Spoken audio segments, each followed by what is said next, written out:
Hey, what is going on, everybody? It is Aaron Trevino here, and we have a terrific guest. We have Michael Singletary. He's a local investor here in the area. How's it going, Michael? What's going on, Aaron? How you doing, man? I'm doing just fine. Happy to have you come on the show. Happy to be here, brother. Absolutely. So I know you mentioned a little bit before you had some experience in investing. What all do you do? I've been investing about 7 years, so mostly single family. We did some probably about four new constructions here in Austin, from Crestview to East downtown. Um, but I'm all over right now. I'm up from Waco all the way to San Antonio. San Antonio is probably our primary market now. Probably done over 300 flips. I run a data company now also as well, Skipforce, which provides phone appends and email appends to investors around the country. So I've been doing that for the last year. Still investing, but not as heavily as before. We were probably doing about, I don't know, 60, 70 houses a year, something like that. And now we're probably half of that. But I like the volume. I like this pace better. Absolutely, Yeah. absolutely. So, when you talked about pins, I mean, what could you kind of elaborate more on what the business model is and what exactly is a pin?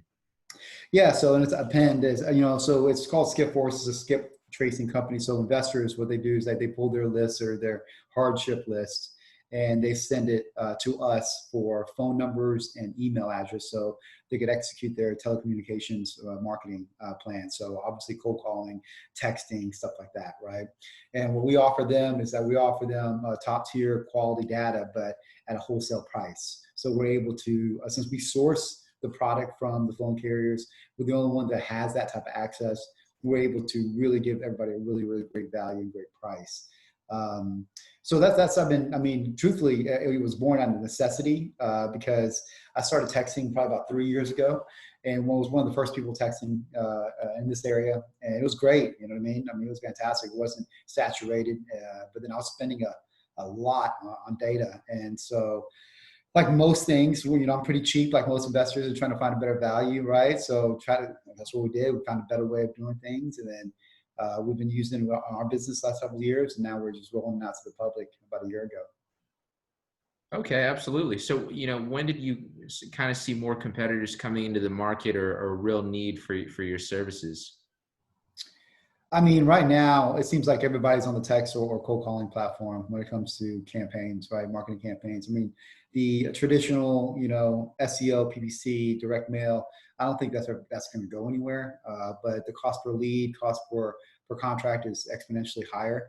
Now it takes a little bit more manpower to execute telecommunications marketing, right? And a lot of people can't stand that aspect of it, but for me, I love it because you really control the lead flow, right? I mean, so I could go into any market. We're in 6 counties. I could go to any county. I could scrape the list, get the information, and we have in-house ISA, so inside sales agents that execute it, right? So for me, I love it because I'm controlling the lead flow. I'm not having to worry about if a lead comes in, I got to drop everything and get it at that second, or if I don't answer the phone, somebody else is going to pick it up, right? I mean, there's still some sense of urgency, but I'm in more control of it. So right now, that's our primary form of marketing. Sure. So when you're kind of talking about these lists that people would use, what sort of data are you collecting, or what sort of lists would you compile? Okay. Well, hardship lists, there's like, I don't know, 26 of them, right? So, but the most common are obviously like code violations, vacant, seniors, absentees. If you're a little bit more sophisticated, you get utility shutoffs. So there's a lot of different lists, right? Divorce, all this stuff. So people gather these lists from different sources. What we do is that we build scrapers and we scrape all of it from the county ourselves.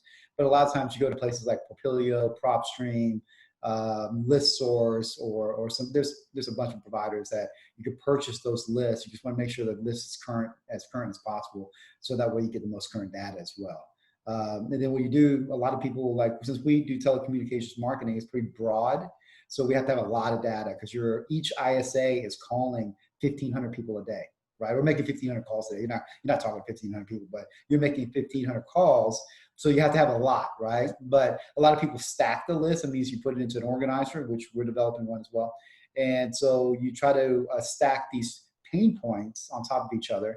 And so if you know, like the Holy Trinity is a death that has a code violation and a tax delinquent. You know that house is vacant, a house has, has gone into very, very hard a hardship situation. And so that is a house that needs to be sold, right? So the data really tells you a lot of things about the house and their situation. And sometimes, especially with predictive analysis, you're able to get ahead of people in the sense that, hey, I know this house is going to be in trouble within the next 6 to 12 months. They might be more times than not, they don't know it, right?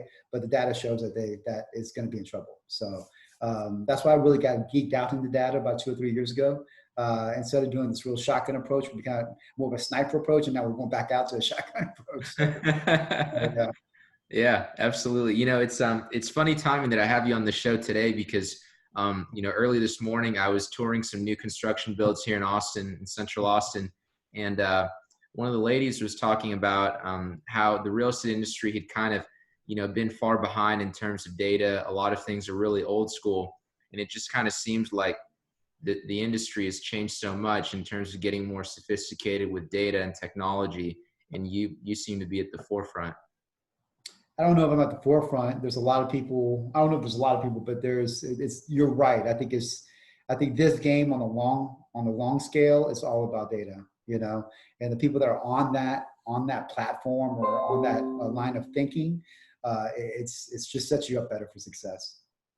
Sure, absolutely. I mean, I know it's been pretty customary. You send out a few investors will send out mailers, obviously cold calling and things like that. But these tech services and these cold calling services, are these automated, or how would it look if someone were to buy your product? Well, we don't actually execute the cold calling or the texting, right? I mean, we have that in-house, but my product is just data. So they send me the list, and we just send them back the information. So it's pretty easy, right? So it's not overly sophisticated, even though we're about to aggregate lists for people. Like I said, we're about to have an organizer. We're about to have several components that's going to help the investor because a lot of investors, they really want a push button approach, right? They're really good at talking to sellers. They're not good at organizing data. They're not analyzing. They're not good at any of that stuff. They don't want to do any of that stuff. So what we're trying to do is just creating an ecosystem where they just come in and everything's easy for them. Sure, absolutely. I know you'd mentioned earlier about just getting into the game here with data about 2 to 3 years ago. Were you always in real estate, all this time, or how did you find your way into this? Man, that's a funny story. Funny you should ask. I mean, I've been an entrepreneur my whole life, like most real estate investors, right? We've always always had that little hustle component. But I think I'm 50 years old now. I think I've worked for somebody maybe 5 years out of my whole life, right?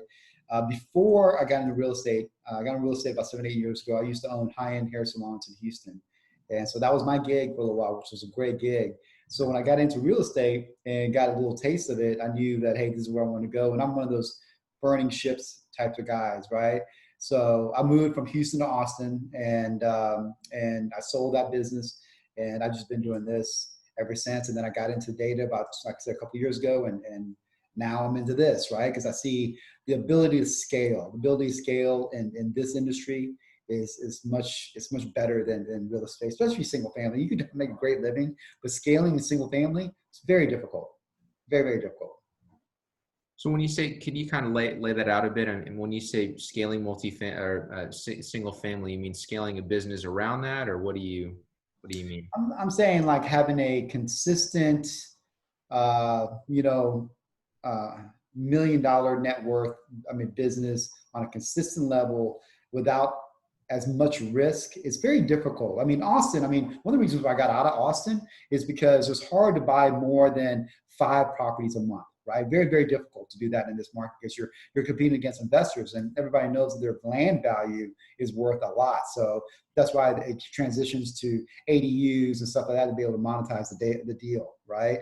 And also, obviously, with ARV being so high, I remember one time we had 10 flips in Austin, it ranged from 500 to $1 million, right? So very capital intensive. And so I didn't like that business plan for me. Like other people, they might love it, but for me, I just didn't like it. I like the ability to go into a market and have different type of exit strategies, right? So to be able to have that consistent 10 to 15 to 20 deals a month, if you really wanted that in a market, to me, it's a lot better. And so to scale to like 20 deals a month is very difficult. I mean, first off, you have to have a pretty decent sized staff, right, to do it. And very few people actually do execute it really well. Absolutely. I guess that would explain the shift from Houston, Austin, and you'd mentioned how a lot of your business is actually down in San Antonio. It is, because it has the inventory that we like. It has a bunch of crappy homes, you know what I mean? In an area that's actually coming up, and you still have that hill country lifestyle, but affordable. But more importantly, if it doesn't sell for the price that you wanted to sell, you could transition into something else, another exit that's cash flowing, a rental. You can sell the notes. You can do other things. You have other options with it, rather than being stuck with $1 million home. And if it doesn't sell, something turns, you're in trouble, right? Especially if you have a little bit of inventory on your hands. Absolutely. Could you kind of maybe run through, I know you kind of provided an example there, but maybe a scenario of that, maybe you're checking out a property and then, in Austin, you would kind of be stuck with, a high value home, but in San Antonio, you kind of have more flexibility. Yeah, I mean, what do you mean by that? If you could elaborate a little more, I'm more than happy to expand on it. Yeah. I mean, if you could just kind of go through, maybe the differences between evaluating deals in Austin versus San Antonio. Evaluating deals, we used to, about 3 years ago, we were buying a lot of, like in Crestview and stuff like that, a lot of lots, and then we demo it. So how you value that is a little bit different as well. You're going more on ROI. I use a lot of, I leverage a lot. I leverage everything like most investors, So, I mean, the way your metric is a little bit different because your return on investment, you're looking at a much bigger spread, right? So the typical thing in most communities or most communities, it's like ARV, 75% minus repairs type of stuff, right? And everybody has different ways of evaluating. Some people go, hey, I just want to net this amount. And for me, it's a little bit of combination of most. I don't really like to go above 75%, but always on a flip, I want to be able to net out at least $30,000 to $40,000 to every single flip. Or it's really not worth my time unless the days on market is extremely low and I know I can get in and out pretty quickly. And then I'll deal with the 2025, right? But typically, I just don't like doing flips or anything like that for less than 30,000 or 40,000 net profits. In San Antonio, in Austin's different. Like your nets are much bigger here, obviously, right? So, but your whole cost is more. It's more capital intensive and a little bit more stressful too, as well. Sure, absolutely. You're dealing with, if you need to pull a permit or things like that. Permits, awesome, man. Yeah. Yeah. Absolutely. Yeah, I did all that. I fought with the city for years, a new construction with the critical root zones and all that stuff, right? So Austin is a different animal. It's a great city. Obviously, I live here. I love the city, right? But it's just a different beast. That's all it is.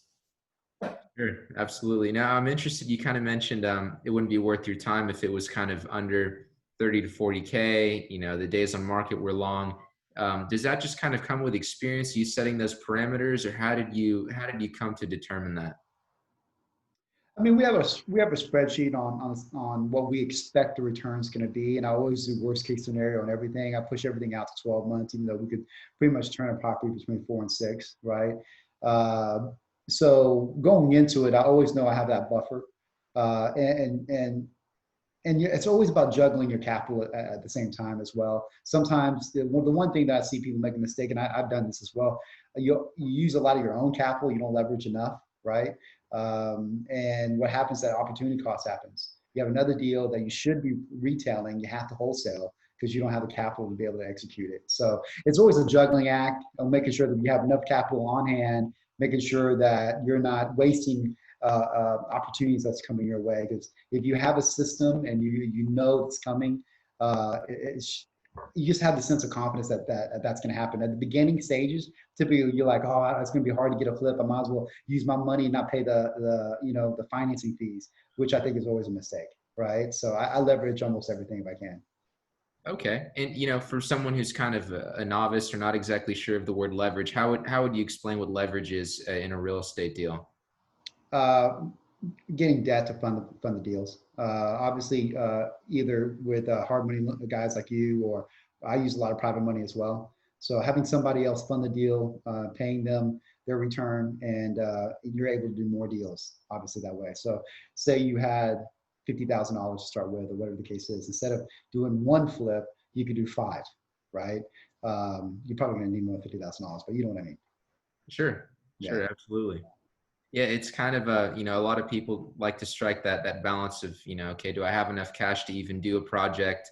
And then, when the time comes to finding a good lender, how much is, too much leverage, how much is enough to get your deal done? Yeah, I think it's just a mentality, man. I mean, it's funny because when I started here, me and this other guy, who's a friend of mine, kind of started together. And he was a finance guy, right? He could not wrap his mind around hard money terms. Like it was just against his DNA to do it. And he financed his own. And so he could only do one or two deals at a time, right? Whereas I was just took it on as a cost of doing business. Yeah, I didn't like paying those terms. And at the beginning, you're going to pay higher rates. That's just how it is. That's the game, right? You're going to be paying 12 and 2, 12 and 3, whatever it is.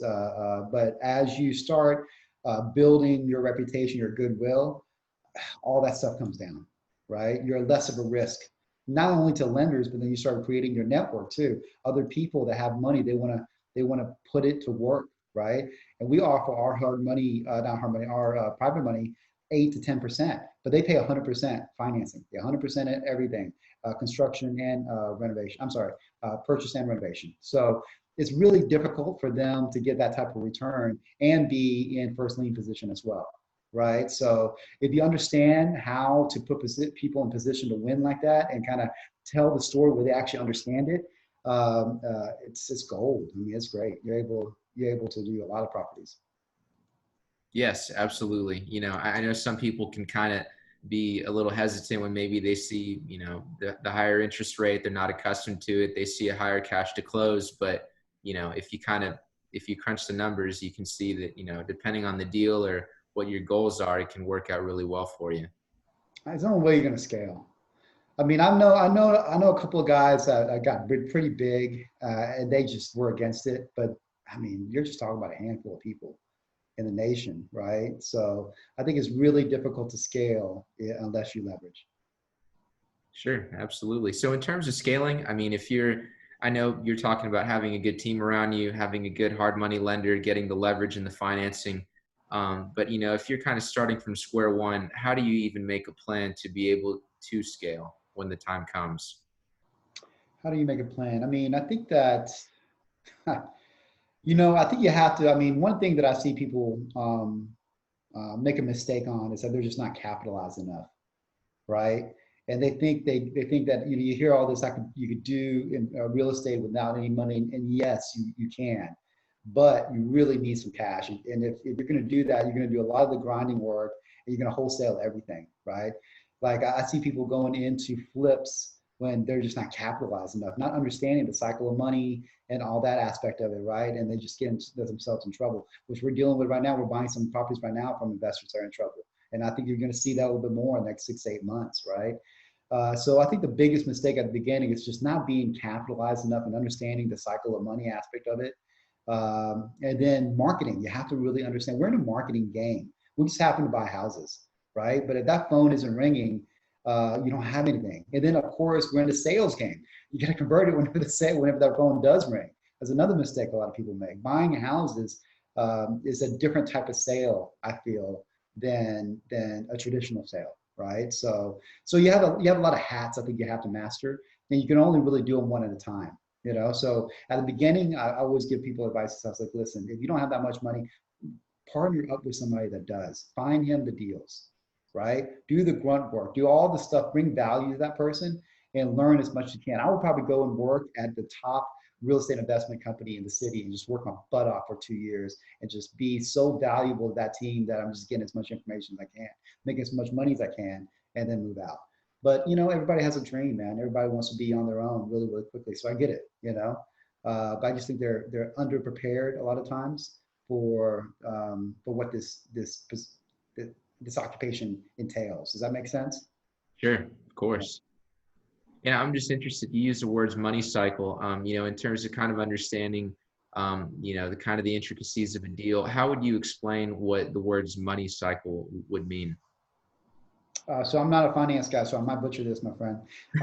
For me, the cycle of money is how often do I get that money back in play, right? So if I have $100,000, and I have it all in one property, and it takes me 6 months, and then I average 6 months, I'm going to only turn it over 2 times, right? So I mean, I want to turn that money over as quickly as possible, so my ROI is higher. Sure, absolutely. Yeah, it's it is kind of eye-opening being around deals, kind of seeing the underwriting process, how much someone needs up front, how much, they'll pay at closing. It is a lot of important things to know about the money cycle. It is. It is. You tell me about motorcycle. I want to know how far off was I? No, that was perfect. That was perfect. Yeah, I mean, generally, if you're working with a lender, you obviously pay your points up front. You have monthly interest only, and you have your rehab costs, your construction costs, and then at the end you have your cash to close, just the amount of cash you need on hand to be able to finish it out and close the deal. Yeah, that construction cost is what gets most people, right? They don't realize that they're funding a lot of that up front and then they have to get it back.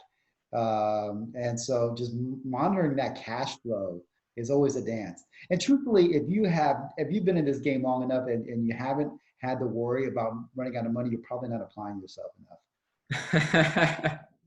Yep, you need to have your back against the wall to see what you're made of sometimes, huh? sometimes. Yeah, you don't like to, but yeah, it works. Yeah. So, I mean, how would you suggest maybe someone starting out? I know you kind of mentioned wholesaling. If you work for that company for 2 years, you work your butt off, and you're wholesaling everything. Um, Technically, you can do real estate deals without any money. Do you think that's entirely true that someone can just start doing deals with no money down? Yeah, man, absolutely. But you got to have a lot of hustle. I mean, Yeah, you got to have a lot of hustle, right? 100% you could do it. There's no doubt. You can do anything you want if you put your mind to it. But the probability of you succeeding is probably lower, a lot lower than if you had a little bit of capital, or at least the knowledge. So it's just tough because, like I said, there's so many hats you have to wear well to be successful, right? And so that's why you see a lot of these investors. There's a high failure ratio in this industry, and I think that's one of the reasons why. sure, absolutely. So, what kind of, do you have any deals going on right now? We have about 5 flips going on. We got 2 wholesales, and I think we have about 4 or 5 more in the pipeline that we should be closing here pretty soon. So it wasn't the volume that we used to do, but it's perfect for right now because only 20% of my time is geared towards investment. 80% of my time is geared towards the data company and growing that.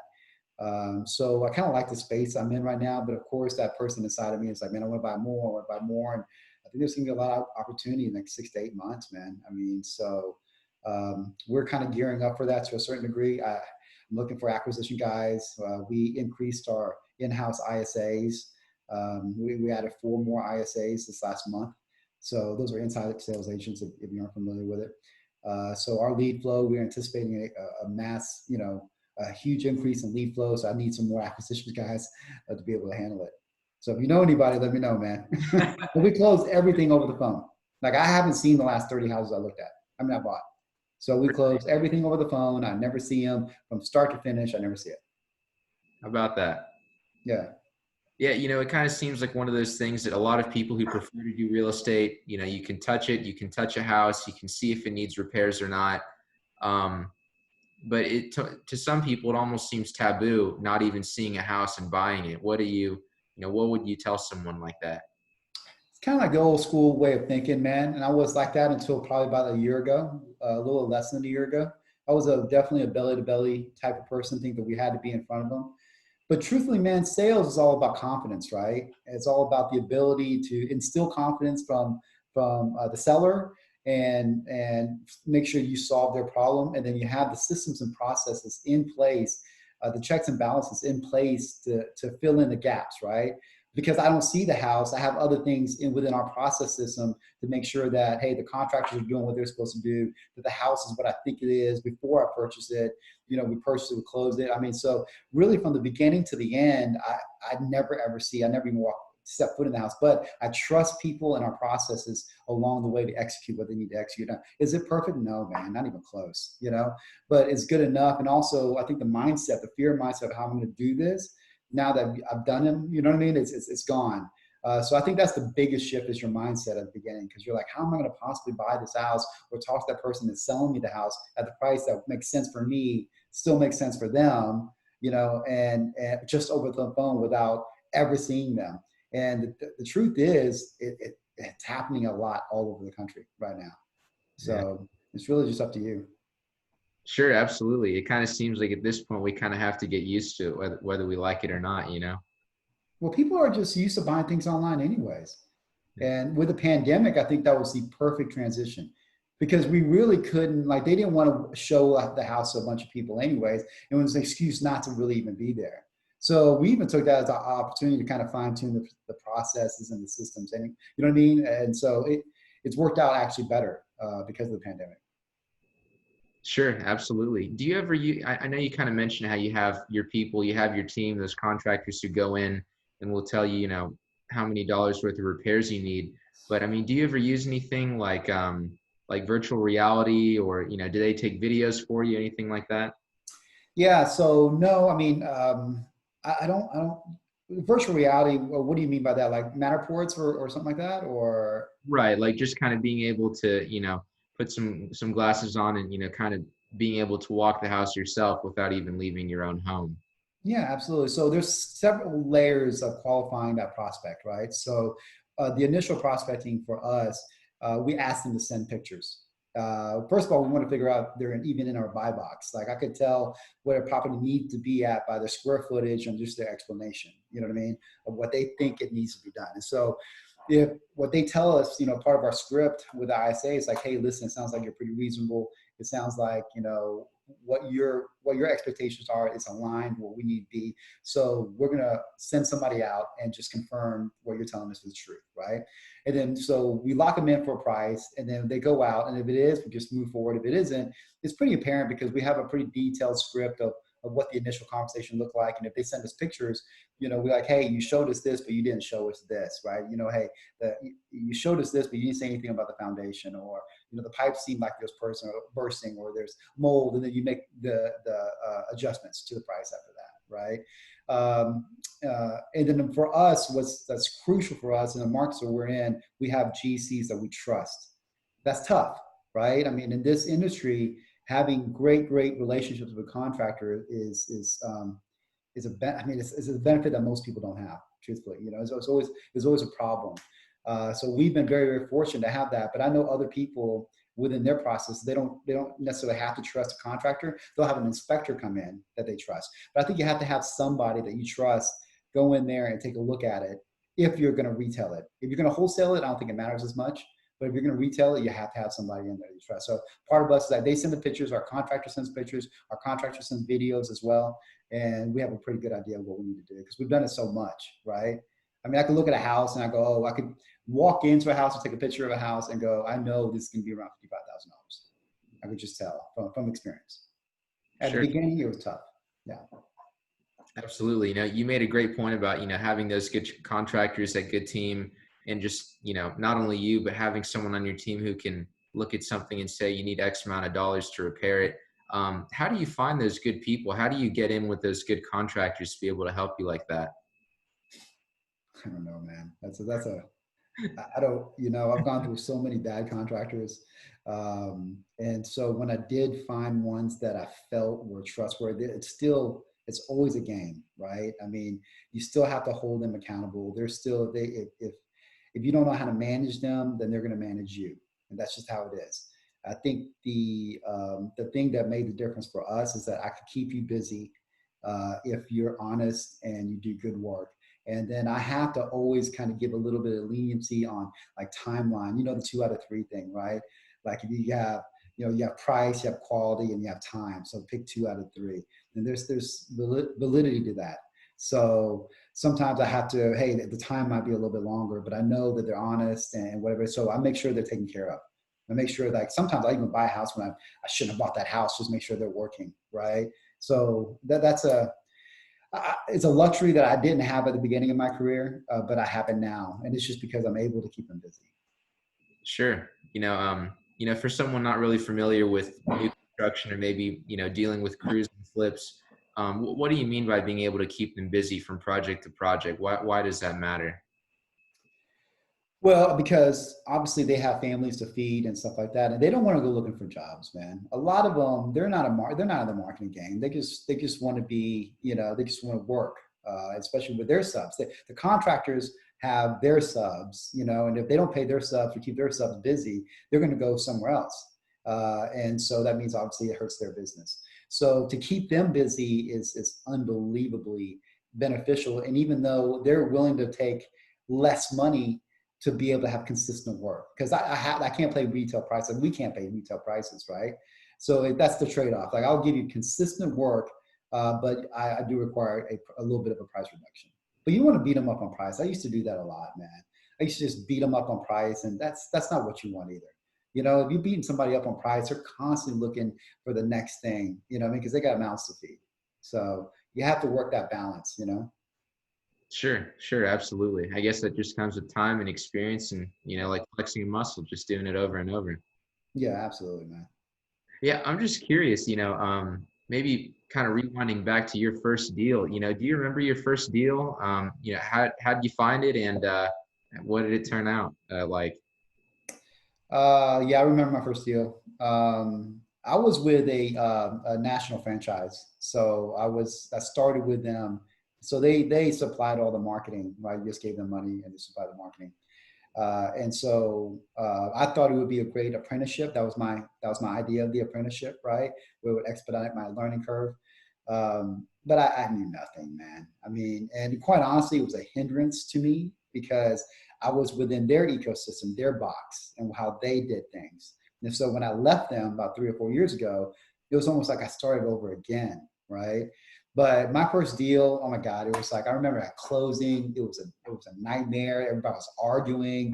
I look back on it and laugh, but I made such a classic mistake of letting like I wholesaled it and allowed the end buyer to go take a look at the house, and then of course they talked to the seller and they found out my spread on it, and I wasn't overly disclosing on that either, which is bad. It's not good. Everything was a nightmare, right? Everything that I could have done possibly wrong, I did wrong, but it's part of the learning experience.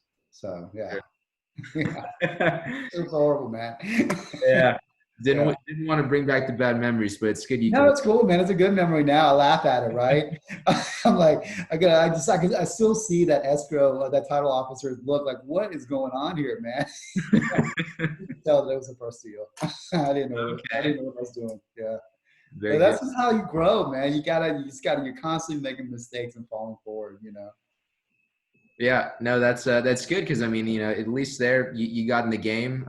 People can listen to as many podcasts, watch as many videos, and read as many books, but there's something to be said for just getting your hands dirty and going out and doing it. Absolutely, dude. There's no substitute for that. What are you looking forward to in the future? I mean, I know you've obviously, since that funny look that escrow officer gave you that one day, you've come a long way. What big things do you have on the horizon?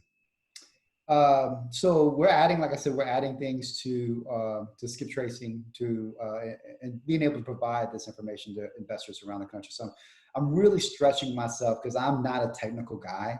So I really love the fact that I'm putting myself in this position to really like just kind of go into this unknown space and try to do something I've never really done before. So I just really dig that type of stuff, right?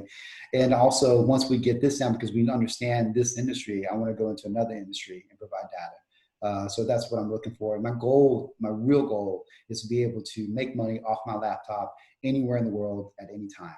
And so that's why, one, I've kind of transitioned away from the belly to belly stuff on real estate, being able to get my systems process and buying and selling houses online. And then this data thing was also kind of, I don't know my ticket's the right word, but my vision of fulfilling what I really want, which is to take my kids on summer vacation when we had a regular summer vacation, to be able to go to a different country and experience that country with them for 2 or 3 months and not be constrained to a location. So that's what I'm really excited about, man. That's what I'm working towards. Yeah, absolutely. Especially in this new digital age, this decade in terms of technology, opportunity abounds, and there's definitely, it's definitely something within reach to be able to make money off your laptop. Man, it is. It's awesome. And if you just put yourself out there a little bit and be willing to fail and be willing to learn and try new things, doors open up to you. You know, it's amazing. And it's just like you said, there's a lot of different ways of making money. Absolutely. I'm obviously impressed with a lot of things out of this conversation, but it kind of seems like even since a young age, you've always kind of had that little entrepreneur bug, like that you had mentioned earlier. Yeah, Um, yeah, I did, man. I'm just kind of curious over the years, what sort of ventures have you had along the way until now? I've done a lot of things, man. Some of them I probably don't want to talk about, but um, but you know what I'm saying. I mean, I left home when I was a pretty early age. I was just a little juvenile delinquent, but like most people, man. I mean, I remember I had a lawn thing when I was like 12, right? Then I figured out that hey, I could pay some other kids to do it as well and just give them half the cut, right? So I figured all that stuff out. I always had that even when I was in college. I mean, I was a bookie at one time. I was always figuring out ways to hustle and make money. And then I kind of fell back into the hair thing. Like most straight dudes never go, I'm going to grow up to be a hairdresser, right? That doesn't come out of your mouth. So either you're born into it or you don't have anything else to do. And I was a little bit of combination of both. I remember getting out of college and I'm like, man, I'm not going to, I was at UT, was UT business and stuff like that. I'm like, man, I'm just not the corporate type, right? So I was going to take some time off. My mom owns some hair salon. She's like, go to hair school. So I'm like, all right, cool. I went there, and there's like girls everywhere, you know. So I'm like, oh, this is not a bad gig. And then I wound up, man, I dig it because it was able. I'm an artist in a lot of ways. I dig that aspect of it. And then, but just like anything else, man, if I'm going to do it, I want to do it well. Went to New York, worked in one of the top salons in the world. Came back to Houston, opened that up. And I still was unsettled. You know what I mean? It got a little boring. Then the real estate thing came about, and then I'm doing this, and I'm doing obviously this gift tracing thing. So it's just the evolution, you know. Yeah, Absolutely, you got your hands full. man, that's my DNA. You know what I mean? I think a lot of people like us are like that.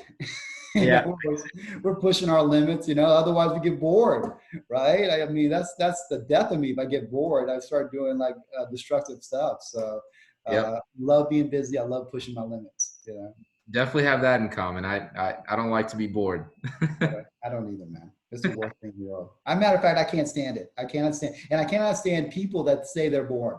You know what I mean? I'm Yeah. like, if you're bored, you're just, you know what I'm saying? You're not bored, you're boring type of stuff, right? You're just not Yeah. applying yourself enough. There's plenty of things to do.